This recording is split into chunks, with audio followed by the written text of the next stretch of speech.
Hello viewers, আপনারা সবাই কেমন আছেন? তো ভিউয়ার্স, আপনারা একটি ফ্রিজ কিনবেন ভাবছেন? প্রথমত আপনি যে ফ্রিজটি কিনতে চাচ্ছেন সেই ফ্রিজটিতে দেখে নেবেন যে R600A গ্যাস ব্যবহার করা হয়েছে কি না। দ্বিতীয় যে পয়েন্টটি থাকছে সেটি দেখবেন অবশ্যই যে আপনি যে ফ্রিজটি করেছেন সেই ফ্রিজটির ভেতরের যে প্লাস্টিক সেটা ফুড গ্রেড প্লাস্টিক কিনা, কারণ ফুড গ্রেড প্লাস্টিক না হলে অবশ্যই খাবারে গন্ধ আসবে এবং খাবার পারফেক্টলি সতেজ থাকবে না। তৃতীয় যে পয়েন্টটি থাকছে সেটি থাকছে আপনারা যে ডোরের পাশে দেখবেন যে অ্যান্টি ব্যাকটেরিয়াল ডোর গ্যাসকেট, অর্থাৎ অনেক ফ্রিজে সাধারণ গ্যাসকেট ব্যবহার করা হয়। আপনারা যে ফ্রিজই কেনেন না কেন কোম্পানির প্রতিনিধিদের মাধ্যমে আপনারা সেটি ইনশিওর হয়ে নেবেন যে এই গ্যাসকেটটি অ্যান্টি ব্যাকটেরিয়াল ডোর গ্যাসকেট কিনা।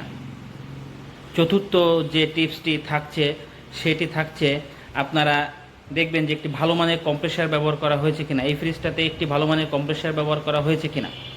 কারণ একটি ভালো মানের কম্প্রেসার অবশ্যই একটি ফ্রিজের লাইফ টাইমের পার্টনার। তাই আপনারা ভালো মানের কম্প্রেসার চয়েস করবেন, একটি ভালো ব্র্যান্ডের ফ্রিজ নেওয়ার চেষ্টা করবেন, তাহলে কম্প্রেসারটা অবশ্যই ভালো মানের পাবেন। পঞ্চম অর্থাৎ সর্বশেষ যে টিপসটি আপনারা ফলো করবেন সেটি দেখবেন যে আপনার যে কনডেন্সার পাইপ থাকে ফ্রিজে সেই কনডেন্সার পাইপ এটি কপারের কিনা, কারণ কপার কনডেন্সার পাইপ অবশ্যই আপনার লং লাস্টিং হয় এবং লিকেজ খুব কম হয়। তাছাড়া এর ঠান্ডার কোয়ালিটিটি খুব ভালো থাকে এবং বিদ্যুৎ বিল সাশ্রয়ী হয়।